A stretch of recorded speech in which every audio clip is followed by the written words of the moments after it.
பாதுகாப்புக்கு அச்சுறுத்தல் விளைவிக்கும் சூழ்நிலையை உருவாக்கிய லாரன்ஸ் பிஷ்னோய் கும்பலை பயங்கரவாத அமைப்பு பட்டியலில் உள்ளதாக கனடா அரசு இன்று அறிவித்துள்ளது. பிரபல ரவுடியான லாரன்ஸ் பிஷ்னோய் போதைப்பொருள் கடத்தல் வழக்கில் கைதாகி குஜராத்தின் சபர்மதி சிறையில் அடைக்கப்பட்டு உள்ளான். இவனது அடியாட்கள் இந்தியா மட்டுமின்றி பல்வேறு உலக நாடுகளிலும் குற்ற செயல்களில் ஈடுபடுகின்றனர். குறிப்பாக கனடாவில் இவர்கள் மீது அதிக எண்ணிக்கையிலான குற்ற வழக்குகள் உள்ளன. அவர்கள் மீது நடவடிக்கை எடுக்கும்படி மத்திய அரசு நீண்ட காலமாக கனடா அரசை வலியுறுத்தி வந்தது.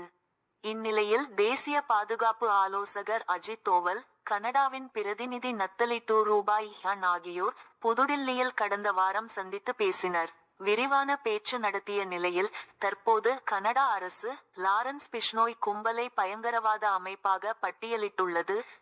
இது குறித்து கனடா அரசு வெளியிட்ட அறிக்கையில், வன்முறை மற்றும் பயங்கரவாத செயல்களுக்கு கனடாவில் இடமில்லை, குறிப்பாக குறிப்பிட்ட சமூகங்களை குறிவைத்து பயம் மற்றும் மிரட்டல் சூழலை உருவாக்குபவர்களுக்கு இங்கு இடம் கிடையாது என்று தெரிவித்துள்ளது.